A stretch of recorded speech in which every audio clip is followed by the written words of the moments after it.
हरि ओम। शांतं शाश्वतमप्रमेयमनघं निर्वाण शांति प्रदं ब्रह्माशमुफणीन्द्रसेव्यमनिशम् वेदांत वेद्यं विभुम् रामाख्यं जगदीश्वरं सुरगुरुं मायामनुष्यं हरिं वन्देऽहं करुणाकरं रघुवरं भूपालचूडामणिं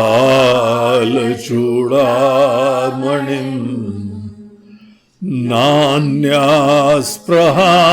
रघुपते हृदये स्मदीये सत्यं वदामि च भवानखिलान्तरात्मा भक्तिं प्रयच्छ रघुपुङ्गवनिर्भरां मे कामादिदोषरहितं कुरु मानसं च अतुलितबलधामं हेमशैलाभदे दनुजवनकृशानुं ज्ञानिनामग्रगण्यं सकलगुणनिधानं वानराणामधीशं रघुपतिप्रियभक्तं वातजातं नमामि। श्रीराम जय जय राम, श्रीराम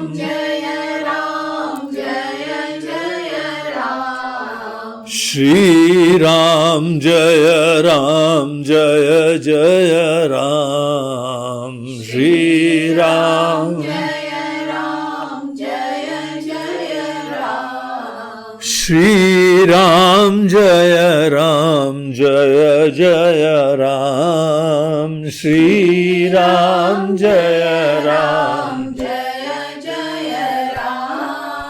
श्रीराम जय जय राम, श्रीराम जय जय राम, श्रीराम जय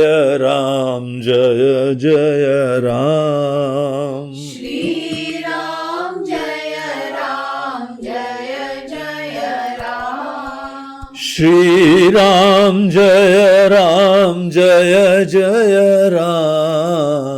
श्रीराम जय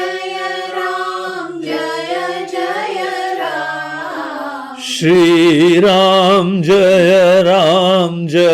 जय राम,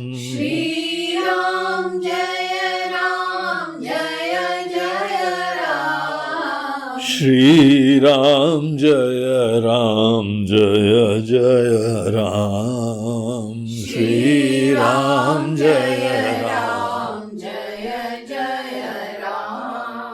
जय जय राम, जय जय बोलो सियावर रामचंद्र की जय, पवन सुत हनुमान की जय, बोलो भाई सब संतन की जय। नमः पार्वती पतये हर हर महादेव। तो कल हम लोगों की सुंदरकांड की कथा एक बहुत ही विशेष पड़ाव पे पहुंची थी, जहां पे हनुमान जी का सीता जी से मिलन हुआ, दर्शन हुआ, उनके समस्त शोक उन्होंने अपनी वाणी से दूर कर दिए, उनका सबसे पहले विश्वास जीत लिया। सब बड़े असंभव से काम थे, अद्भुत से काम थे। इसके लिए हनुमान जी को बारंबार वंदना है। इतना अद्भुत प्रकार का कार्य जो संपन्न करा है, हम लोग अपने सामर्थ्यों को देखें तो आसानी से कह सकते हैं कि हनुमान जी के कार्य अमानवीय जैसे थे या अत्यंत उत्कृष्ट श्रेणी के मानव लोग हों, उनके हिसाब के थे। इजी नहीं होता है किसी का विश्वास जीत लेना। किसी के मन के अनेक अनेक पीड़ाएं हैं, सबको अपनी वाणी से सांत्वना देना, प्रेरणा देना, शांति उत्पन्न करना। हम लोग जो हैं शिक्षा के क्षेत्र के लोग हैं, हम जानते हैं ये सब चीजें। हमारे पास अनेकानेक भाव वाले लोग, पीड़ा के लोग, संताप से युक्त लोग, खुशियों से युक्त लोग, बड़ी प्रफुल्लता है, ये सब प्रकार के लोग आते हैं। सबके मन के वो शांत कर पाना, प्रेरणा दे पाना, it's a great challenging job. तो इस प्रकार का कार्य हनुमान जी ने संपन्न करा, सीता जी के साथ मिला, और कोई दूसरा चांस नहीं है। एक बार मन के अंदर नेगेटिव फीलिंग आ गई, अविश्वास आ गया, तो और दीवाल आ जाती है। ऐसे कुछ वचन हो जाए, ऐसे कुछ कर्म हो जाए कि मन के अंदर कोई गठान आ जाए, बहुत मुश्किल हो जाता। इसीलिए हनुमान जी के समस्त कार्य अत्यंत वंदनीय है, प्रणाम योग्य है। फिर सीता जी को जो है संदेश दिया, राम जी का भाव विभोर कर दिया। इतना अद्भुत प्रकार का जो है वो संदेश दिया कि उनका मन भी गदगद हो जाता है, प्रफुल्लित हो जाता है। अपने आप को ऐसी सिचुएशन में रखें तो पता लगता है। और कोई किसी के प्रति कोई बड़ी भावना रखता है, बड़ा प्रेम रखता है, तो आप प्रेम की अभिव्यक्ति कैसे करते हैं? इलू इलू। आजकल के जमाने में बस ये I love you, I love you. अरे कुछ और तो बोलो। आई लव यू कैसी भावना? तुम्हारी भावना कैसी है? How do you love me? दूर खड़े होके बताओ। प्रेम करते हो तो आके जो है बस आलिंगन कर लेते हो। दूर खड़े होके वाणी से बताओ भावना अपनी। वाणी से भावना बताना क्या काव्यात्मक तरीका था। सब लोगों को अच्छे साहित्य जरूर पढ़ने चाहिए। अच्छे साहित्य, उसके अंदर अनेक अनेक प्रकार के रस होते हैं। उन रस को फील करना चाहिए, देखना चाहिए। जाने जाने आपके मन में भी आया करते हैं। वो सब रस जिस साहित्य में नव रस हो, वही साहित्य कंप्लीट होता है। नव रस कौन से होते हैं? देखिए यहां पे सब दिख रहा है। अद्भुत प्रकार के रचयिता हैं गोस्वामी तुलसीदास जी महाराज। बहुत बड़े ब्रह्म ज्ञानी हैं, भगवान के परम भक्त हैं, इतने संवेदनशील हैं, हर व्यक्ति की मनस्थिति जानते हैं, और मनस्थिति जानते नहीं है, उस मनस्थिति को ठीक करने की विद्या भी जानते हैं। जय हो, धन्य है। श्रृंगार रस होता है, हास्य रस होता है, करुणा रस होता है, रौद्र, वीर, भयानक, विभत्स, अद्भुत, ये सब रस होता है। अमेजिंग, आश्चर्यजनक। और वीर भाव उत्पन्न करते हैं, करुणा रस उत्पन्न करते हैं, भक्ति रस उत्पन्न करते हैं। ये सब रस हैं। खाने के थोड़ी केवल रस लिए जाते हैं, नमकीन, खट्टा, मिर्चा। जो केवल खाने के रस लेता रहता है, वो साहित्य के रस के लिए टाइम ही नहीं मिलता है। खाने का भी रस लेना चाहिए। खाने के अंदर बड़े सूक्ष्म रस होते हैं। देखो, जो ज्यादा मिर्च मसाले खाता है ना, वो सूक्ष्म रस नहीं जानता है। अगर सूक्ष्म रस भोजन के भी अगर आपको टेस्ट करने हैं, सटल रसेस, तो अपनी जिह्वा को बहुत ही ज्यादा तीव्र रसों से युक्त मत करो, तब जिह्वा देखती है रस। आपको पता है मीठा कितने प्रकार का होता है? आपको पता है खट्टा कितने प्रकार का होता है? तीखा कितने प्रकार का होता है? ये देखो, ये संवेदनशीलता होती है। ईश्वर ने जो हमको अनेकानेक चीजें प्रस्तुत करी हुई हैं, वो समस्त चीजों को देखना आना चाहिए। शब्द के भी अनेकों प्रकार के जो हैं उतार चढ़ाव होते हैं, उसी को संगीतज्ञ सुरसुर कहते हैं। वो विद्याएं हमको बहुत आदर है उनके प्रति। ऐसा नहीं हुआ है कि हमारे कोई बहुत ही उस चीज के अंदर विशेषता है, ज्ञान है, ऐसा नहीं है। लेकिन भावना जरूर है, आदर जरूर है। ऐसे लोगों को हम सम्मान देते हैं, ये सब चीजें जानते हैं। एक क्षेत्र में भी जानते हो, एक क्षेत्र में जानते हो पर्याप्त नहीं है। हमारा तो सिद्धांत होलिस्टिक लिविंग वाला होता है, समग्रता से सब चीजों को देखो, हर चीजों को देखो, तो आसक्त नहीं होना। ये भी एक भयंकर प्रॉब्लम है। बहुत ज्यादा अच्छी चीज दिखाई चाहिए, अरे कुछ नहीं चाहिए, बगैर चाहिए के देखो।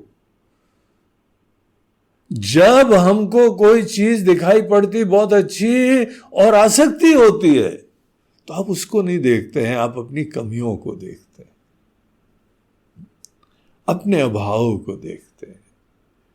उसके वजह से आप पूर्ण हुए, आपके लिए वो प्रधानता होती है। अगर आप अपने सेल्फ कॉन्शियस नहीं हो रहे हैं, हमको चाहिए, आएगा ही नहीं।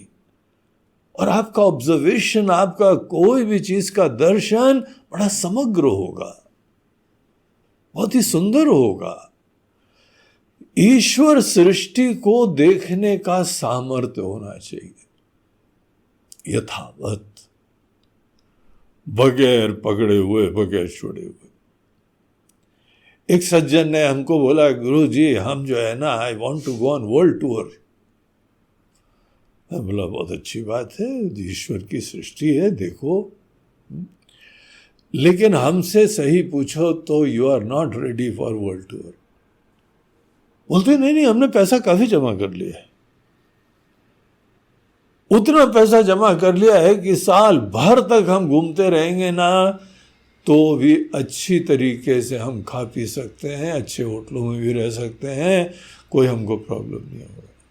मैं बोला पैसे की बात नहीं है, पैसा तो बहुतों के पास है, बात तुम्हारी संवेदना की है, तुम्हारे अंदर देखने के सामर्थ्य की है। देखने का सामर्थ्य है तुम्हारे अंदर। तुम किसी चीज को यथावत देख पाओ, बगैर कंडीशनिंग के, बगैर राग द्वेष के, वो सामर्थ्य से युक्त हो, तब देखो ईश्वर की सृष्टि।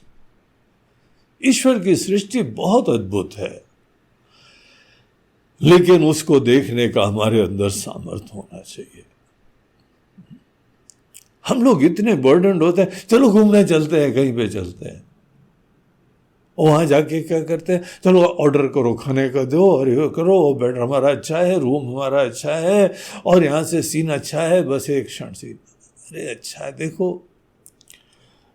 अच्छी बात है, तुम प्रकृति के मध्य में थोड़े चेंज के लिए जाते हो। लेकिन ज्यादातर ऐसे लोग अपने कर्म के क्षेत्र से एस्केप ज्यादा करते हैं,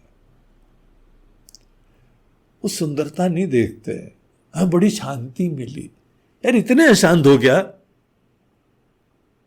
नहीं, आप हमारा काम करिए तो आपको पता लगे, और हमारे परिवार, हमारे लोग और हमारी बीवी, आप उसको देखो तो आपको पता लगे that you certainly need a break.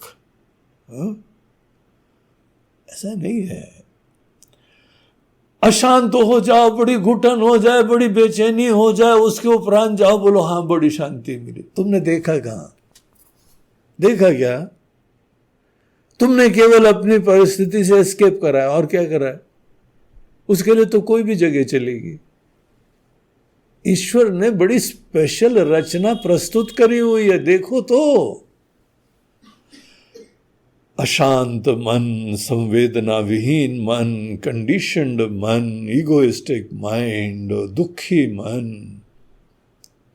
ऐसे लोग दुनिया देखने के भी काबिल नहीं होते। वो ब्यूटी नहीं जानते। जरूर देखो, भगवान तो गीता में विभूति योग में हमको दुनिया घुमाने के लिए ले चलते, बोलते हैं चले वर्ल्ड टूर पे। वर्ल्ड टूर पे जाना हो तो गीता का 10वां अध्याय पहले पढ़ो।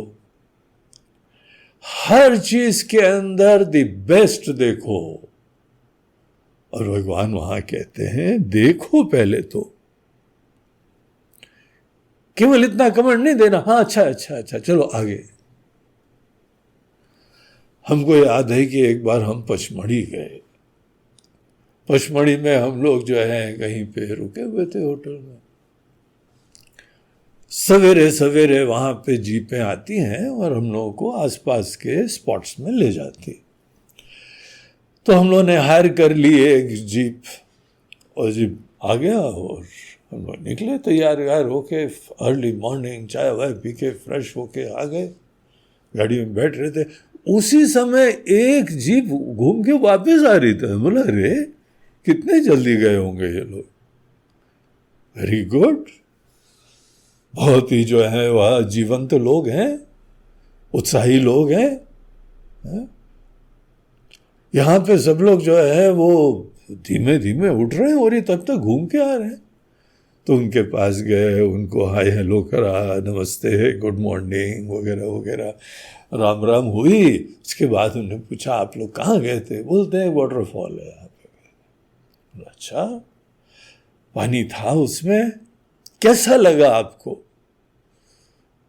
तो बंगाली बाबू थे, बोलते हैं कैसा लगा? अच्छा था, पानी गिर रहा था पहाड़ से, और क्या था उसमें?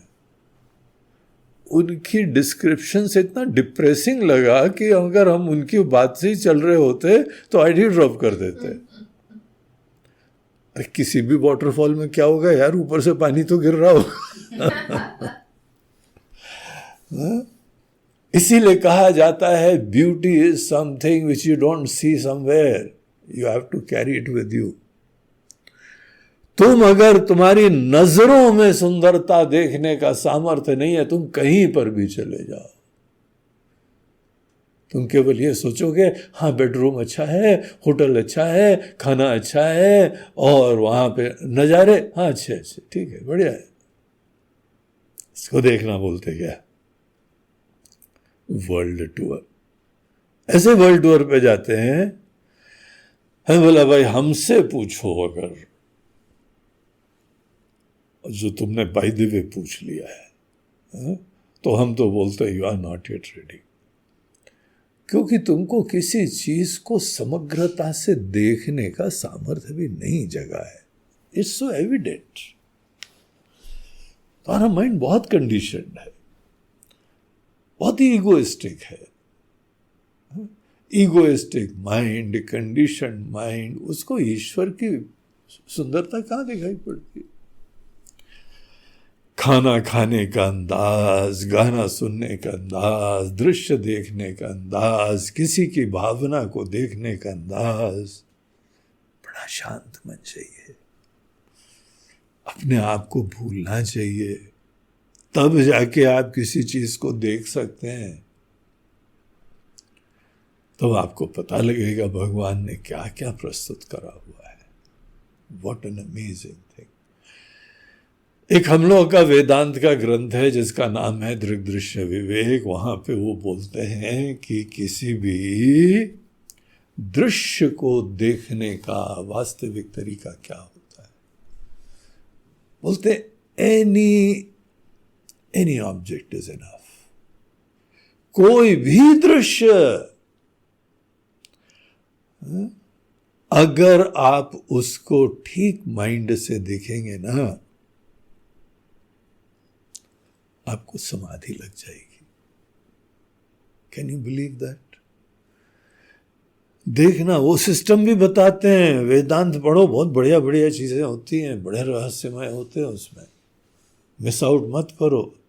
देखने की अकल आ जाएगी, देखने का सामर्थ्य आ जाएगा, देखने की विद्या आ जाएगी। जैसे समाधि के क्षणों में आदमी मन भाव विभोर हो जाता है, आत्मविस्मृति हो जाती है, दृष्टा दृश्य का भेद खत्म हो जाता है, आपका मन निर्विकार हो जाता है, शांत हो जाता है। शांत नहीं हो जाता है, शांत मन ही ये देख पाता है। अगर आपका मन अशांत है तो आपको कोई दृश्य का आनंद नहीं आएगा।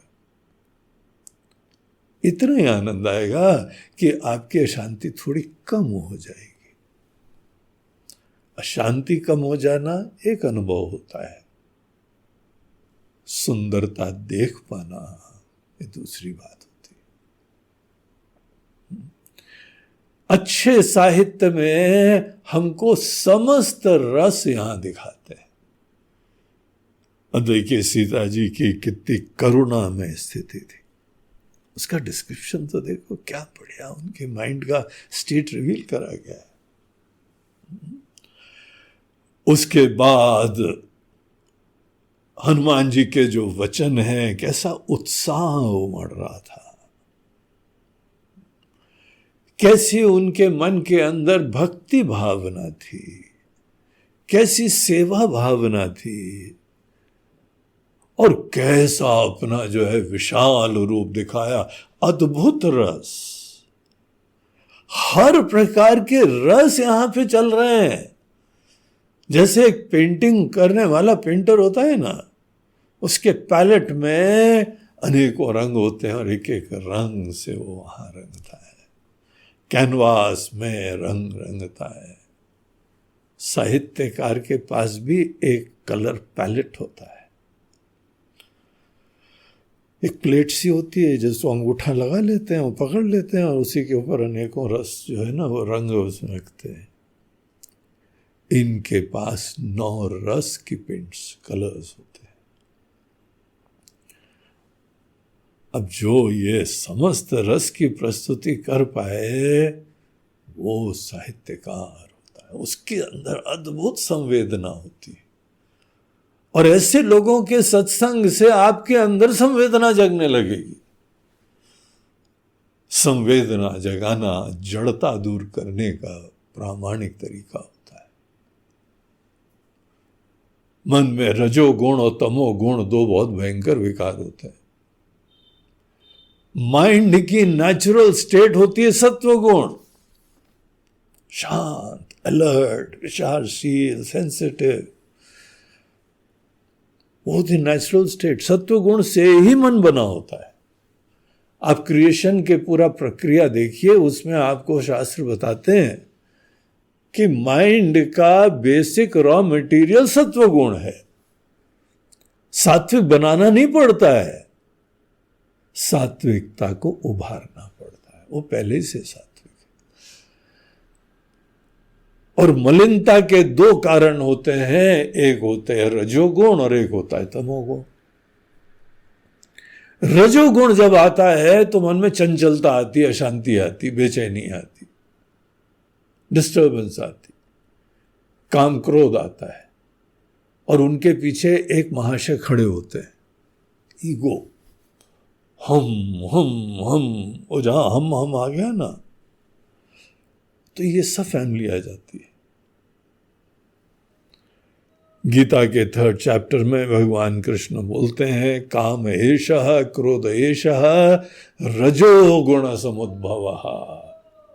जो मन के अंदर कामनाएं, क्रोध, आवेश, इंपल्सेस, झोंके, बेटा तुम्हारे अंदर रजोगुण थोड़ा ज्यादा है, तुम दुखी रहोगे। रजोगुण वाला व्यक्ति बहुत ही दुखी रहता है, सक्सेस भी उसके एकदम झोंके से आती है और पीड़ा भी भयंकर आती है। It's not a very healthy state. बड़े बुजुर्गों को, बच्चों को तो नहीं पता है, बड़ों को पता होना चाहिए क्या क्या जीवन के रहस्य हैं, और दूसरों को प्रेम से गाइडेंस देना चाहिए रजोगुण को ओवरकम करने के लिए, नेचुरल स्टेट को बनाने के लिए। और दूसरे महाराज होते हैं तमोगुण, आलस, ढीलापना, इनसेंसिटिविटी। बहुत बड़ा पीड़ा होती है, आदमी मिस आउट करता है सब चीजों से। तमोगुण में दिखता ही नहीं है, निद्रा होती है, आलस होता है, ये उसके एक्सट्रीम्स होते हैं। अन्यथा जब निद्रा नहीं भी आती है ना, तो किसी को देखो समझ में आया, नहीं समझ भी नहीं आता, दिखाई नहीं पड़ता है। अच्छा कुछ प्रेरणा हो रही, नहीं प्रेरणा होती नहीं, बस प्रेरणा खाने की होती, सोने की होती। गड़बड़ है, तमोगुण आ गया है। लंका के 3 भाई जो है ना, एक तमोगुण की मूर्तिमान रूप थे, कुंभकर्ण। सोते रहते थे, खाते रहते थे। उठने के बाद बड़ा लंबा सोता था वो उठने के बाद एक ही एजेंडा होता था, हाँ भाई खाने क्या है। और उठना मजबूरी होता है, क्योंकि जो है ना वो एक समय बाद आदमी चाहे तो भी नहीं सो पाता है।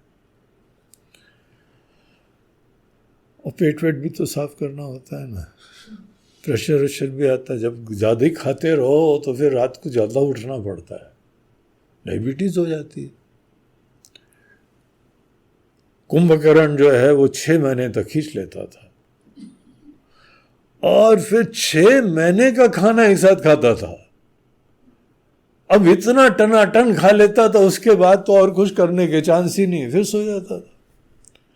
तो एक भाई तमोगुण के रूपा थे, रावण रजोगुण का मूर्तिमान रूप है। एम्बिशियस, इगोइस्टिक, हवाबाज, बहुत ही स्ट्रॉन्ग लाइक्स डिसलाइक्स, झोंके में काम करना, इंपल्सिव होना, पहले कर लेना बाद में सोचना क्यों करा पहले झोंके में कर लो, बाद में फुर्सत में रिग्रेट करो, बगैर सोच के काम करना। तो इस टाइप के जो है मन के अंदर नेचर हो जाता है, तो रावण जैसा व्यक्तित्व तो हो जाएगा। अचीवमेंट भी बहुत करेगा तो भी दुखी रहेगा।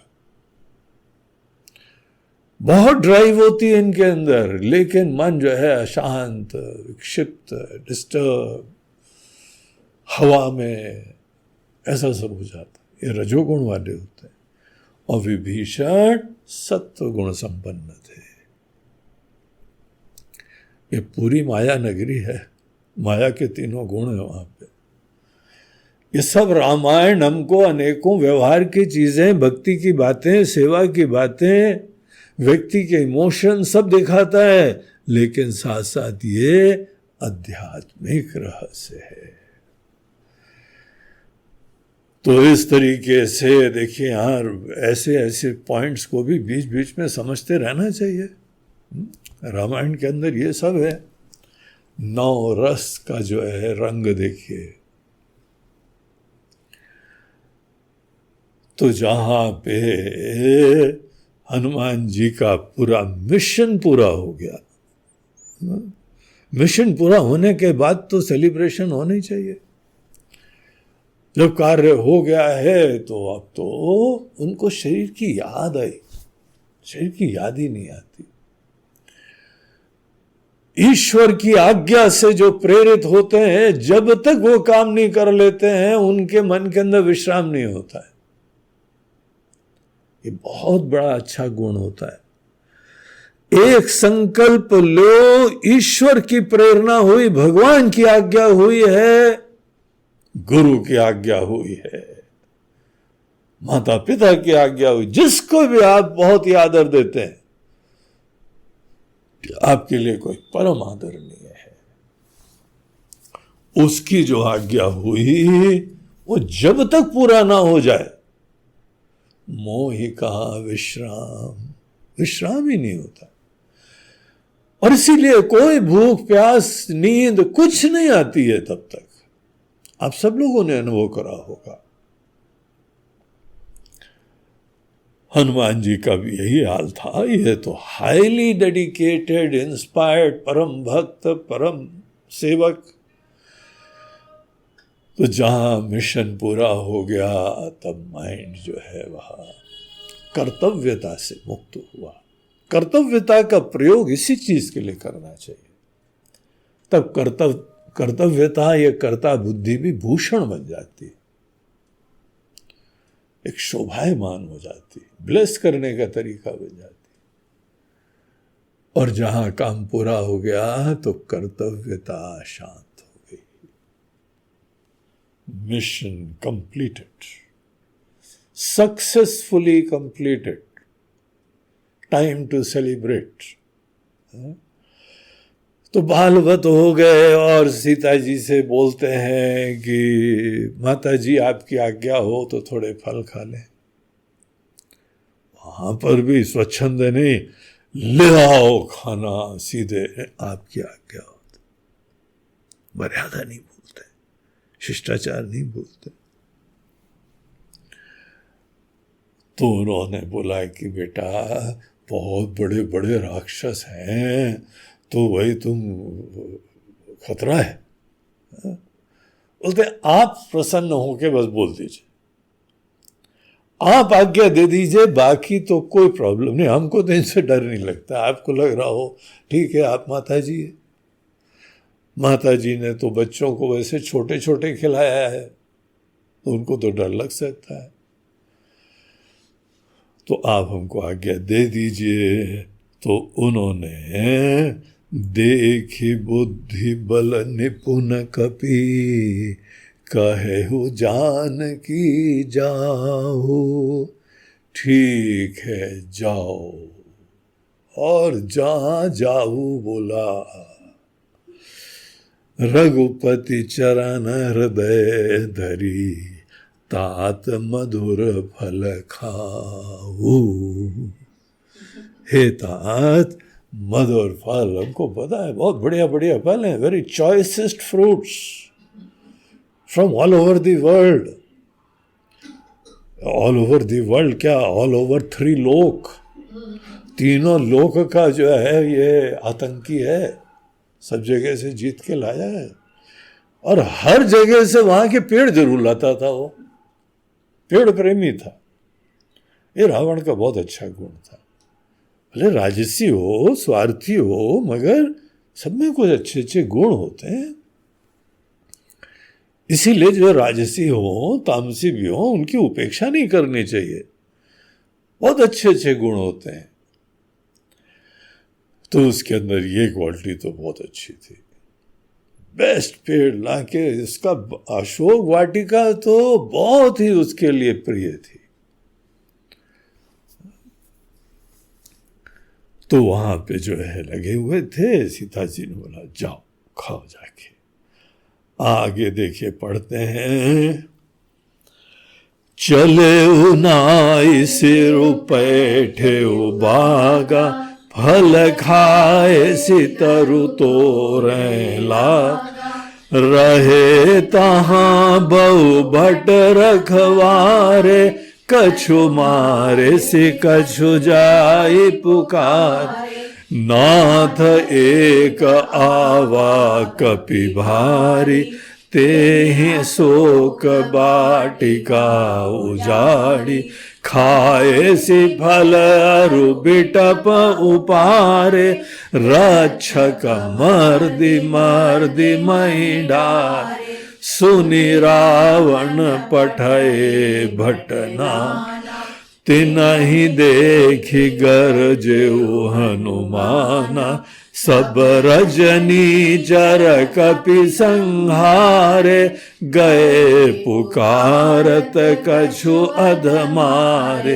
पुनि पठयउ तेहि अच्छ कुमारा, चला संग लय सुभट अपार, आवत देखी बिटप गही तरजा, ताहि निपाति महाधुनि गरजा, कछु मारे सी कछु मर्देसी, कछु मिले ऐसी धरी धूरी, कछु पुनि जाय पुकारे, प्रभु मरकट भल भू, सियावर रामचंद्र की जय, पवन सुत हनुमान की जय, बोलो भाई सब संतन की जय।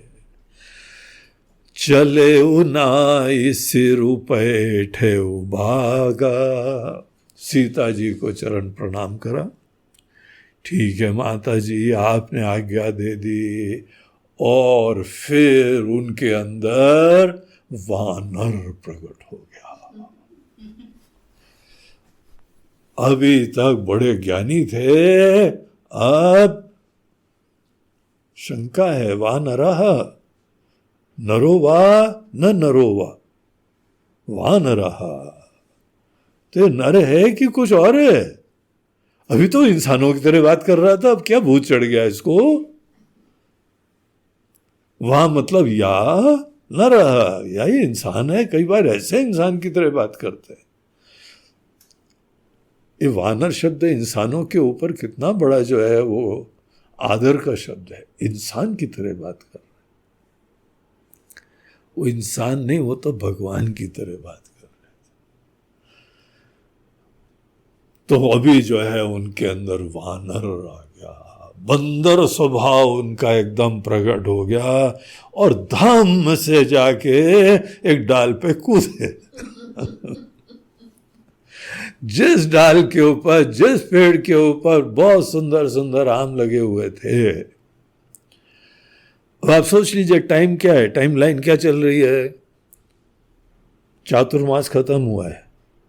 चातुर्मास खत्म होने के बाद दिवाली के आसपास का टाइम होता है, उससे भी पहले का था, क्योंकि दिवाली में तो, दशहरे में तो रावण मारा गया था, उससे पहले का टाइम था। तो काफी ग्रीनरी हो चुकी थी, बड़े हरियाली थे और अनेकों फल आ गए थे। तो उन्होंने जो है वह साथ छलांग मारी जहां पे फल दिखाई पड़े, और जब बंदर आ गया, बंदर प्रकट हो गया, बंदर का आविर्भाव हो गया, बंदर भाव से तादात्म्य करा। फल खाए सितरु तोड़े लागा। जब तक दो चार डंडे वंडे लकड़ी और डाल न तोड़ दो तो बंदर को तो मजा ही नहीं आता है। तरु पेड़, पेड़ तोड़ने लगा, पेड़ तोड़ने लगे। उनको त्रिजटा का सपना याद था शायद। हा? एक वानर आया है और शोक वाटिका उजाड़ दिए। बोला लो, ये भगवत आज्ञा है। अब कैसे करा उन्होंने? अपने मूड आए, खुशी थी इसलिए कर दिया। एक हम लोग का साधना कैंप हुआ था। साधना कैंप में जो है शाम का सांस्कृतिक कार्यक्रम चल रहा था, तो उससे हम लोगों ने सोचा कि चलो ऐसा करें, सब लोग रामायण के अनेकानेक प्रसंग में जो भिन्न भिन्न भाव है वो नृत्य करके प्रस्तुत करेंगे। अब सब उन्होंने बोला वाह भाई। तो एक जगह जो है महाराज दशरथ जी बोल रहे हैं और राम जी को राजा बनने की आज्ञा दे रहे हैं। एक बार राम जी जो है वनवास को जा रहे हैं और एक बार हनुमान जी अशोक वाटिका में फल खा रहे हैं। अब जिस व्यक्ति को हनुमान जी का लॉटरी निकली, टिकट निकालते थे हम लोग, किसकी की भी निकले, मोटा हो, ताजा हो, महिला हो, वृद्ध हो, जवान हो, उनके अंदर ऐसे हनुमान जी घुस आए, वो धम धम उछल के सबके ऊपर आने लगे। बोला ये हनुमान जी का पूरा उपासक है भैया। हनुमान जी प्रवेश कर गए उसमें। वो इंसान जो सामान्य तरह बड़ा सौम्यता से चलता था, ऐसे उछल रहा था, वो चारों तरफ लोग बैठे हुए थे, अब उनके भी सर को फल समझ के उन्हें तोड़ने लगे। तो ऐसे वहां उछल रहे थे हनुमान जी, और जहां पे उधर के चौकीदारों ने देखा ये क्या हो रहा है, ये कौन सी आंधी तूफान आ गया यहाँ पे, तो जहां उसको पकड़ने के लिए, मारने के लिए और हकाने के लिए कि भाग यहां से बंदर, कहां घुस आया यहाँ पे, आए कहां से तुम, इतनी बढ़िया दीवारें हैं और इतने वहां पे संतरी मंत्री सब खड़े हुए हैं, तुम घुस कैसे आए यहाँ पे। तो उसको भगाने लगे, रहे तां बहु भट्ट रखवारे, जो भट्ट, जो राक्षस लोग रखवाले थे, कछु मारे सी कछु जाई पुकारे, कुछ लोगों को तो उन्होंने मारे सी, और उनका मारने का अंदाज अब जो है ना भयंकर वानर आ गया है। ऐसी गर्जना, ऐसा मार, ऐसा लकड़ी तोड़ना, पेड़ घुमाना, ये सब भूत उनके अंदर सवार हो गया था। ऐसे हनुमान जी के अंदर वीरता का रस ऐसा घुस आया, तो भागे अनेकों लोग, कुछ तो मर गए, कछु मारे सी, खत्म। बड़े पुण्य आत्मा है, हनुमान जी को देख के मरे, हनुमान जी के हाथों से मरे। तो कछु मारे सी, देखो हनुमान जी हो और राम जी हो, उनके हाथ से जब वो रावण का भी सपना था मरेंगे तो राम जी के हाथ से मरेंगे। बड़े लोग के हाथ से हो। देखिए हम लोग के वहां गुरुजी डांटते थे तो वो भी हम लोग को बड़ा प्रसाद लगता था। कितना प्रेम है, हमारे लिए गुस्सा हुए और हमको गाइडेंस दिया। तो कोई भी जो है बड़े लोगों का जो भाव होता है, तो कुछ लोग तो जो मरे ना सीधे स्वर्ग गए होंगे। हनुमान जी जैसे के दर्शन करके उनके हाथों मारे गए, लेकिन जीने और मरने में टाइम गैप बहुत कम था।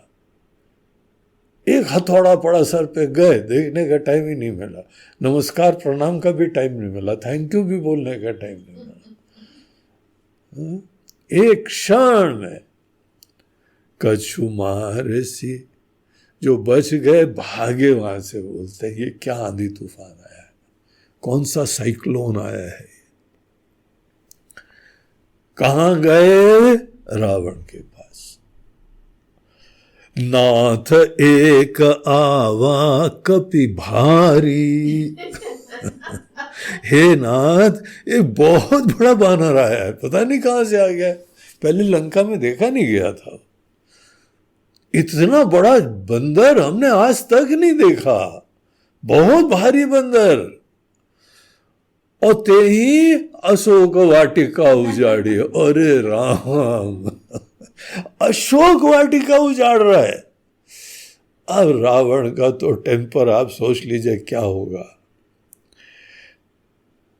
खाए सी फल अरु बिटप उपारे, कुछ तो जो है फल खाए और अनेकों पेड़ उखाड़ दिए उसने।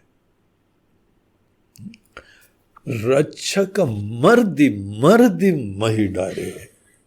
मर्दी मतलब पता, मसल मसल के अनेकों चीजें मसल मसल के मारना। वो ऐसे मार रहे थे, आगे बताते हैं वो पकड़ते तो अपने शरीर से रगड़ के मसल देते थे।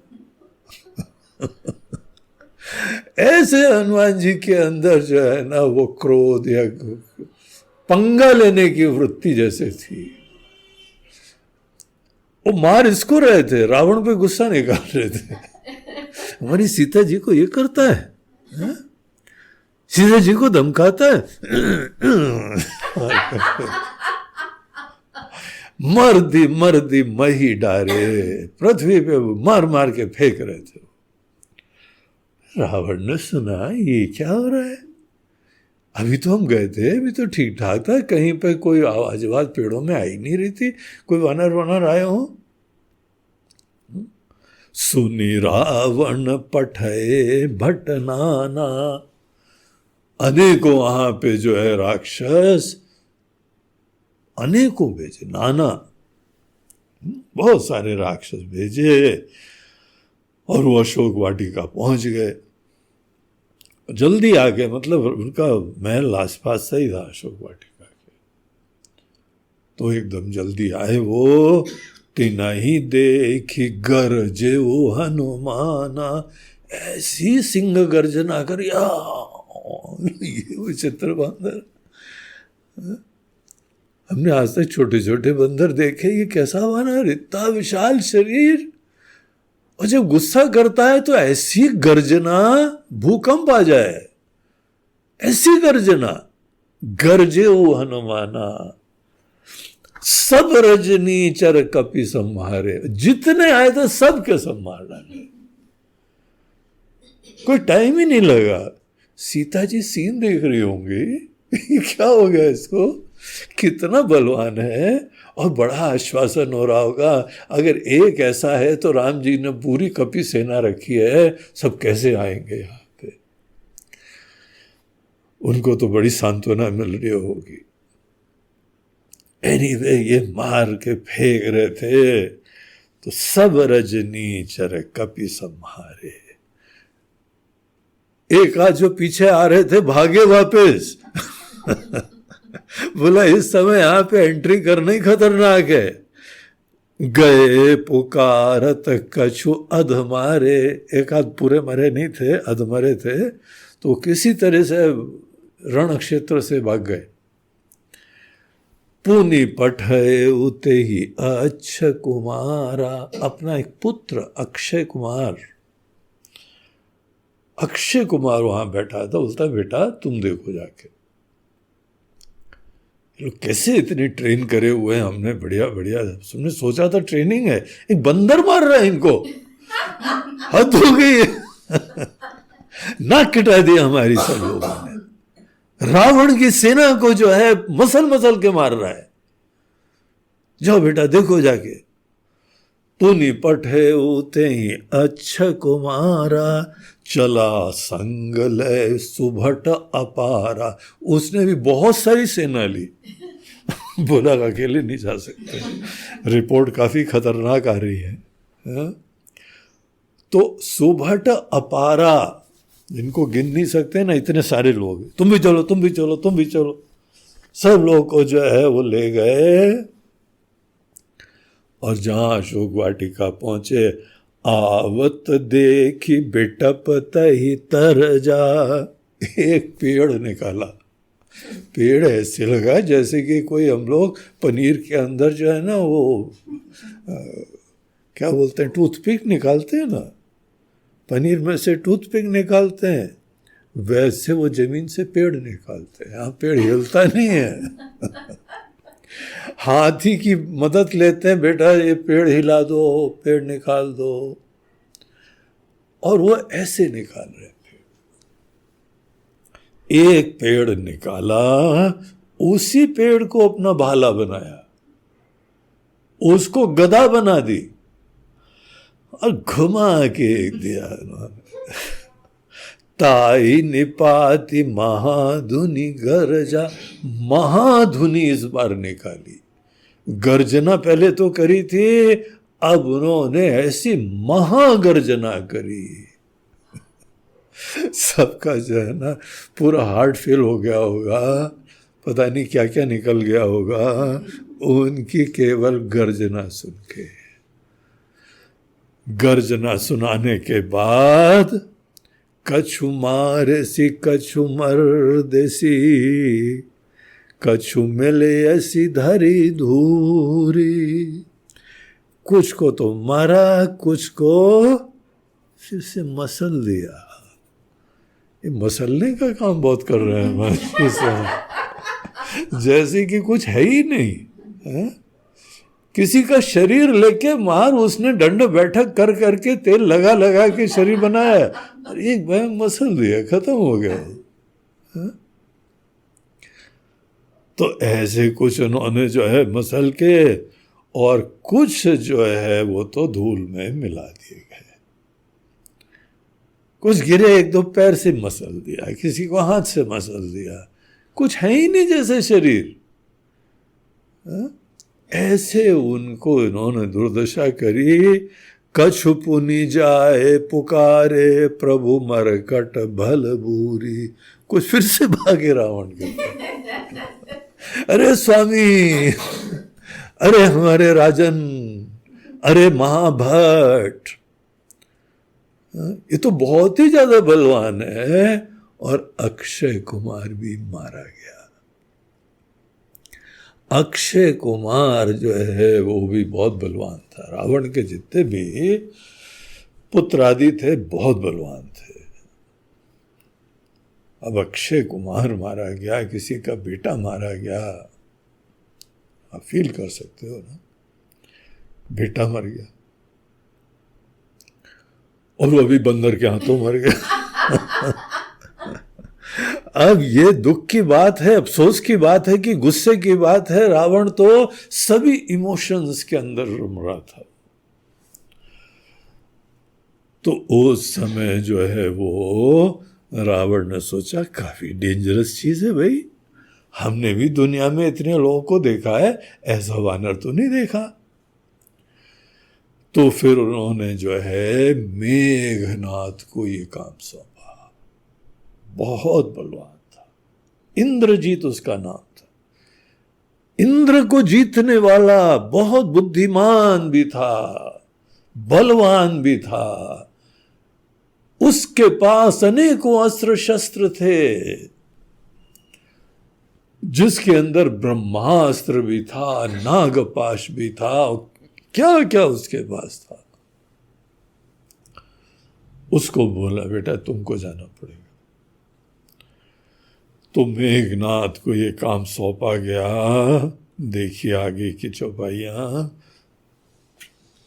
सुनि सुत बदलंके सरसाना, पढ़े ऐसी मेघनाद बलवान।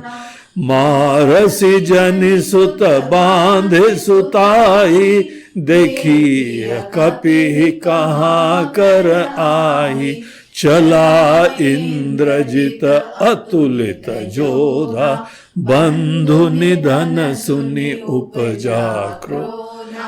कपि देखा दारुण भट आवा, कट कटाई गरजा अरुधावा। अति विशाल तरु एक अपारा, बिरथ कीन लंकेश कुमार। रहे महाभटता के संगा, गही गही कपि मर दई निज अंगा। तिनहि निपाति ताई सन बाजा, भिरे जुगल मानव गजरा। मुठिका मारि चढ़ा तरु जाई, ताहि एक क्षण मूर्छा। उठी बहु निसि बहु माया, जीत न जाय प्रभंजन जाया।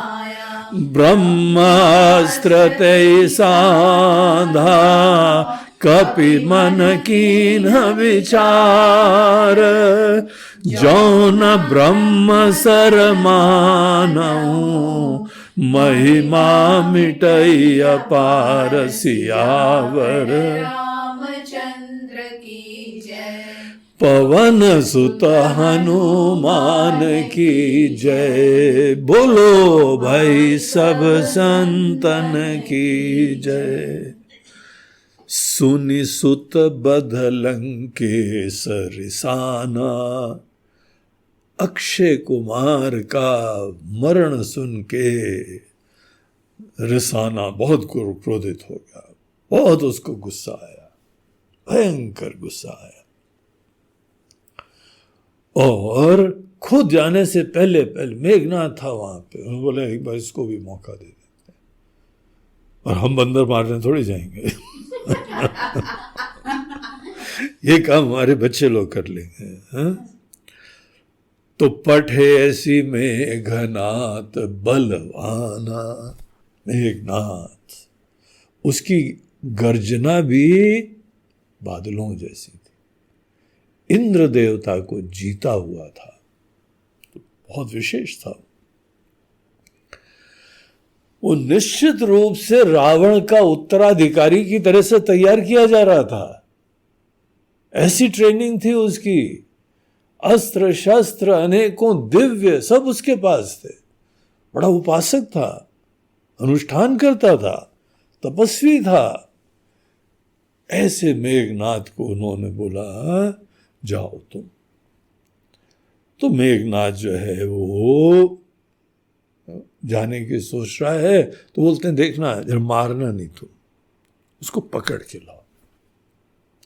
मारसी जनी सुत बांधे सुताई, उसको बांध के लाओ।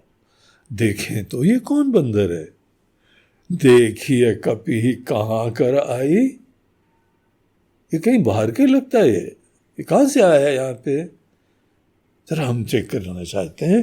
तो मारना वरना नहीं, उसको बांध के ले आओ। चला इंद्रजित अतुलित जोधा, ये अतुलित योद्धा जिसकी तुलना नहीं करी जा सकती है, उसको अतुलित बोलते हैं। तो ऐसा जो है वह योद्धा इंद्रजीत चला, बंधु निधन सुनि उपजा क्रोधा, उनके अंदर भी क्रोध उत्पन्न होता है। देखिए युद्ध में क्रोध बहुत ही भूषण होता है, सोल्जर्स को युद्ध क्रोध दिलवाना होता है, और जब गुस्सा एकदम आ जाता है ना, कहीं पर भी जो अखाड़े में भी हो, बॉक्सिंग रिंग में हो, दूसरे को गुस्सा आ जाए तब फाइट देखने का मजा आता है। फिर जाके फिर उसको पिटती है अच्छी तरह से। तो क्रोध सदैव बुरा नहीं होता है, युद्ध में अच्छा होता है। तो उसको बहुत गुस्सा, एकदम उसने याद करा हमारा अक्षय, हमारा प्यारा अक्षय बंदर के हाथों मारा गया। देखें तो बहुत भयंकर गुस्सा आया, और वो वहां पे पहुंचा।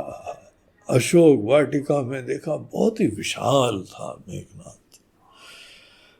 कपि देखा दारुण भट आवा, तो उन्होंने देखा कि एक बहुत ही बड़ा भयानक सा योद्धा आया है, रथ पे बैठ के आ रहा है।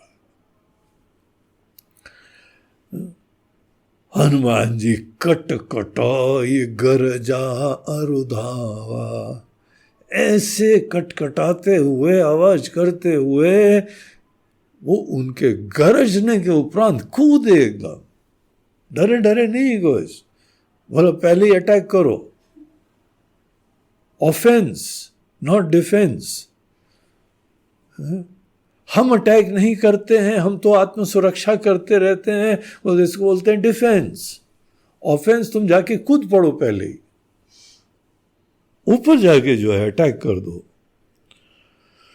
तो सीधे हनुमान जी खटखटा के मेघनाथ के ऊपर जाके जो है ना वो धावा बोल दिया उन्होंने। एक पास में बहुत बड़ा पेड़ था, उसको निकाला, पकड़ के पूरा जड़ से बाहर करा।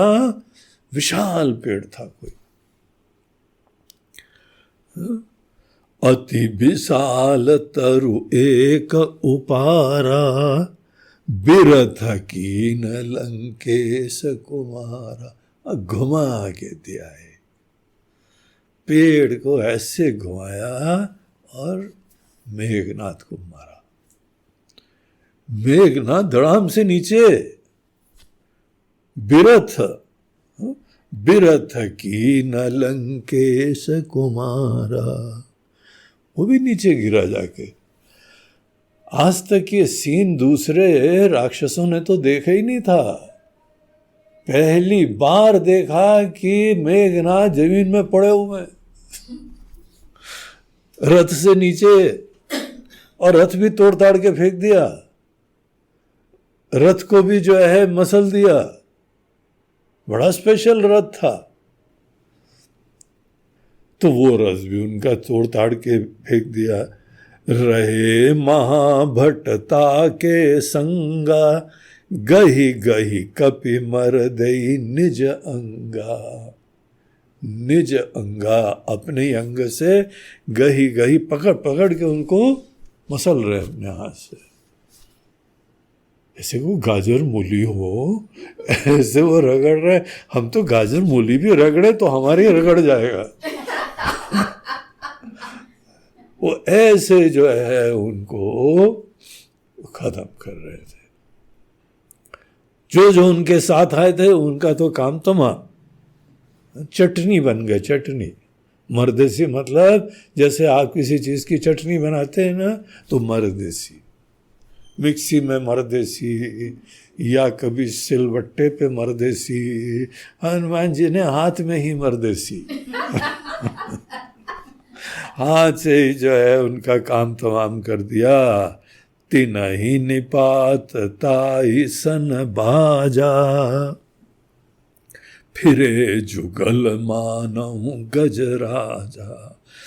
सबको मारने के बाद तिनहि निपाती ताहि सन बाजा, भिरे जुगल। सब खत्म कर दिए, भीड़ भाड़ किनारे कर दी, और मेघनाथ से वो जाके भिड़ गए। ऐसा लग रहा था यहाँ पे कवि जो उस पूरे सीन को अपनी दिव्य दृष्टि से देख रहे हैं, बोलते ऐसा लग रहा था 2 हाथी लोग भिड़ गए। मेघनाथ भी बहुत बलवान, और हनुमान जी की तो बात ही क्या है। मानहु गजराजा, तो 2 गजराज, 2 बड़े हाथी। और उन्होंने पहले जाके उसको एक घूंसा मारा। हनुमान जी के हाथ का घूंसा मारा, और हनुमान जी जाके पेड़ पे चढ़ गए। तो मार के मुट्ठी का मार चढ़ा तरु जाई, पेड़ पे चढ़ गए, और उसके एक क्षण बेहोशी हो गई। हनुमान जी का एक घूंसा, और मेघनाथ बेहोश होके गिर गया। ये सब मेघनाथ के लिए आश्चर्यजनक काम था, अद्भुत चीज है। पहले जो कभी देखी नहीं हो ऐसी चीज है। फिर वो उसके होश आया, और उठी बहोरी कीने सी बहु माया। उठा, और फिर उसने अपनी बड़ी माया व शक्ति थी, जादुई शक्ति थी। अनेकों जगह मेघनाथ देखने लगा, अनेकों जगह जो है वो कुछ और राक्षस देखने लगे। तो ऐसी माया शक्ति उसने करी, हनुमान जी के ऊपर कुछ चले ही नहीं। वो मार घुमा रहा है अपना, गिली गिली गिली गिली। जादू का डंडा घुमा के अनेकों माया प्रस्तुत कर रहा है। हनुमान जी जानते ही हाथ घुमा रहा है बैठ खड़े हुए, कुछ दिख ही नहीं रहा है। वो सोच रहा है हनुमान जी को दिख रहे होंगे बहुत सारे मेघनाथ, हनुमान जी देख रहे हैं यही जो है ना डांडिया खेल रहा है। कुछ नहीं हो रहा उनको। हा? जीत न जाई प्रभंजन जाया, लेकिन जो है वो पवन के पुत्र से जीत नहीं पा रहे। सब उनके हथकंडे फेल। तब उसने समझा कि ये तो ऐसे हैंडल नहीं होने वाला है। हमने ट्राई कर लिया है, बेहोश भी हो गए, रथ भी हमसे नीचे गिरा दिया उसने, तोड़ ताड़ भी दिया। अब ये भी नहीं रथ में जल्दी से चढ़ के हम कुछ और काम करें। बोला अब तो हमको अल्टीमेट हमारा शस्त्र यूज करना पड़ेगा। ब्रह्म अस्त्र ते साधा, ब्रह्मास्त्र उसने जो है धारण कर लिया, जिसके बारे में कहा जाता है जो जो ब्रह्मास्त्र का प्रयोग करते हैं उनको ये मर्यादा बताई जाती है।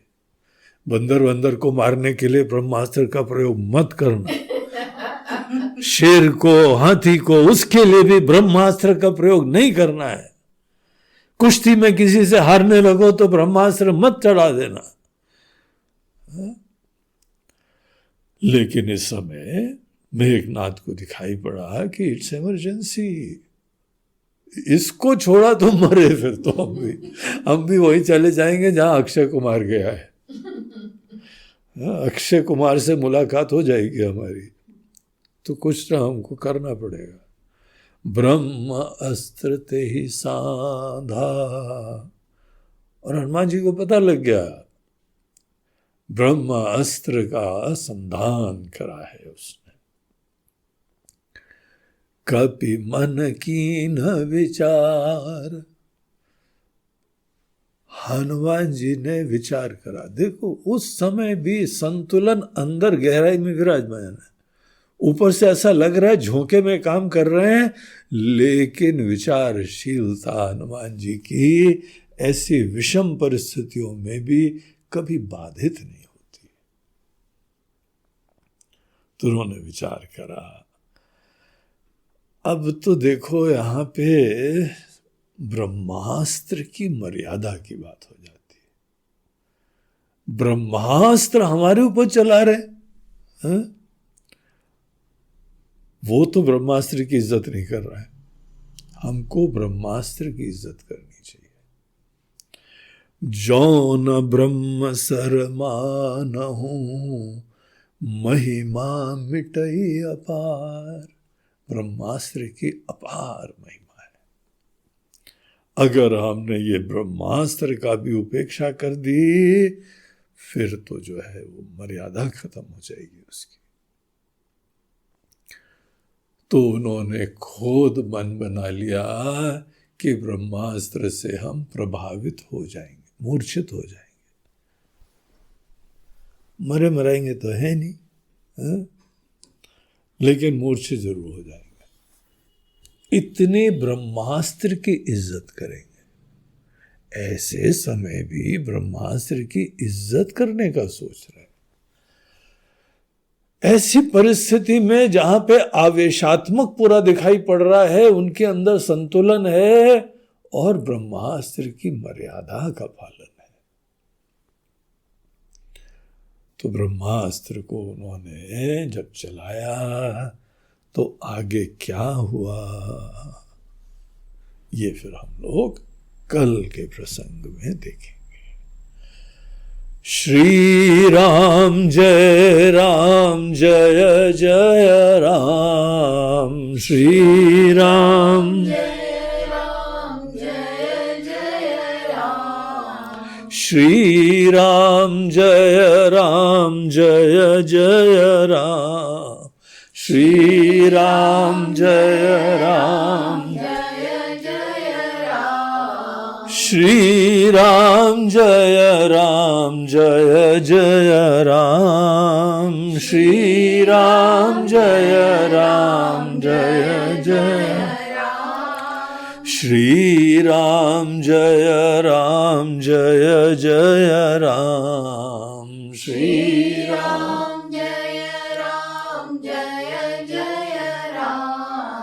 श्री राम जय जय राम, श्री राम जय जय राम, श्री राम जय जय राम, श्री राम जय जय राम, श्री राम जय जय राम, श्री राम जय जय राम, श्री राम जय जय राम, श्री राम जय जय जय राम जय जय बोलो सियावर रामचंद्र की जय, पवन सुत हनुमान की जय, बोलो भाई सब संतन की जय। नमः पार्वती पतये हर हर नर्मदे हर, बोलो गंगा मैया की जय। आज का हम लोगों का ये प्रवचन प्रायोजित करा गया है एक हमारे बहुत ही प्रिय स्नेही लखनऊ के परिवार के द्वारा। लखनऊ में सरोज पांडे जी और उनके पुत्र सुधीर पांडे और उनका पूरा परिवार, सब लोग जो हैं बड़े आदर के साथ सरोज जी के पति सुधीर के आदरणीय पिताश्री विष्णु प्रसाद पांडे जी, वो जो है कोरोना में शांत हो गए थे। बड़े स्नेही, बड़े प्रसन्न, हंसमुख, बड़े अच्छे व्यक्ति थे और बड़े श्रद्धालु थे। बड़े आदर से, बड़ी आत्मीयता से सदैव मिलते थे, सत्संग में आते थे। अनेकों बार उनके घर, पुराना घर, नया घर, हर जगह